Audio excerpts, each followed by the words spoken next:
Hello again to another Aga Calero Reacts, and today we will be watching Why is there a sea in America in old maps from Geography Geek. And I'm kind of curious because the thumbnail was showing there is showing on the old map showing a sea. I'm guessing it's because obviously we haven't had satellites to actually see the shapes of our land on the earth up from the space and stuff like that. So I'm guessing they got to the Great Lakes and they assumed that was a sea. So I wonder if I'm right and I'm wrong, and let's just see the explanation. Maps from the Age of Discovery are filled with some pretty interesting geography. They had a mass that kept the world from tipping over. The North Pole had a giant magnetic rock in its center. There was even land populated by giants. But what I'm about to show you is one of my favorite examples of weird geography on old maps. Let's go to raremaps.com and click the North American category. Just 2 maps down, we have a map that doesn't look quite right. Published in 1544, this map by Sebastian Munster is accurate enough that you can probably tell that this is North America. Yeah. There is modern-day Florida, Cuba, and the Gulf of Mexico, just to name a few recognizable places. But there is a giant sea right in the middle of it. I've covered an inland sea in North America on this channel before, but this is something different. This sea was discovered by Italian explorer exploring on behalf of the French, Giovanni da Verrazzano. We'll begin this story of his discovery in September of 1522. The surviving members of Ferdinand Magellan's crew had just returned to Spain, having just circumnavigated the globe. For France, the competition in trade with Spain as well as Portugal was becoming more urgent. French merchants and financiers urged King Francis I of France to send a voyage to find a quick passage to Asia. After the discovery of the Americas, every powerful country in Europe wanted to find a faster route to Asia, through or around the continents. In 1523, King Francis I asked Verrazzano to explore an area between Florida and Terra Nova, meaning Newfoundland, with the goal of finding a sea route to the Pacific Ocean. A few months later, Verrazzano and his 4 ships set sail due west for the Grand Banks of Terra Nova, the course chosen in part to avoid the Spanish and Portuguese. But a violent storm and rough seas caused the loss of 2 ships and damaged the remaining 2. They were forced to return to France. Repairs were completed in the final weeks of 1523, and the ships set sail again.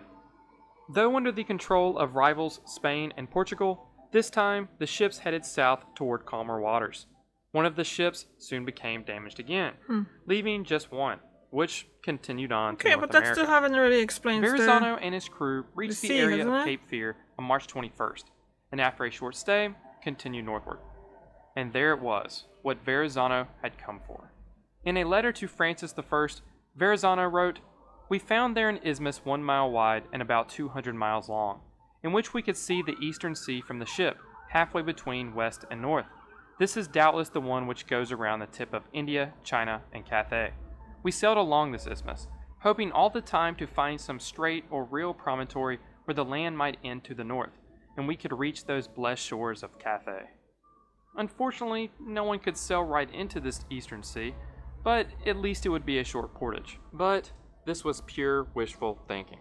Verrazzano and his crew were actually off the coast of North Carolina's Outer Banks. What he saw was not an eastern sea, but what we call today Pamlico Sound. But Verrazzano continued his mission northward to look for another passage.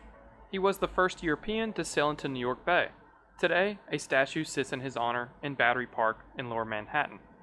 He discovered Cape Cod Bay, then followed the coast up to modern Maine, southeastern Nova Scotia, and Newfoundland. He then returned to France on the 8th of July, 1524, without finding a northwest passage, but believing only a narrow isthmus blocked their way. Verrazzano named the region that he explored Francesca, in honor of the French king. Verrazzano went on to have a couple more voyages, one to South America and a third to Florida and the Caribbean. Verrazzano perished on the third, but there are conflicting accounts on how Verrazzano actually died. In one version, after he explored Florida, the Bahamas, and the Lesser Antilles, Verrazzano anchored out to sea and rowed ashore, probably on the island of Guadalupe. He and the handful of his crew that went ashore thought the island was uninhabited, but they were killed and eaten by the natives. The other ships in the fleet were anchored out of gunshot range, and so they were unable to intervene in time.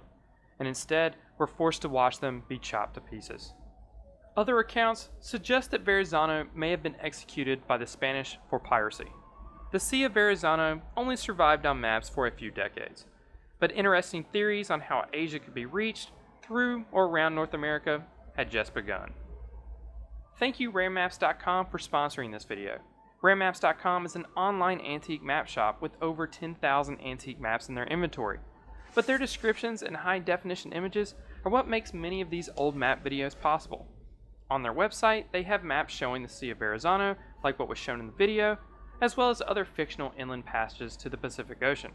One of those I've already made a video on, also possible because of them. Again, that's RareMaps.com. And that's all for this video. If you enjoyed it, please hit the like button, and subscribe if you haven't already. Thank you for watching. Okay. So, it was kind of like I was thinking. It wasn't actually... I was partially right, because it wasn't about the Great Lakes. It was more about the fact that he got that thing around the North Carolina, and I don't even know what that is, so I'm gonna have to look into that too. And but yeah, basically old times that was kind of like that. The old maps will show a bit different than what they are now, and obviously that's not how it exactly was, because it's kind of hard. I believe that it's hard to make a map when you kind of be on foot. You don't have any aerial footage, because you know there was no actual any aerial way, because I think even hot air balloons weren't invented back then yet. So the only thing that you could see how the land is formed from up high, it was if you climbed the mountain, isn't it? Yeah. Okay, thank you very much for watching, and I see you tomorrow. Bye!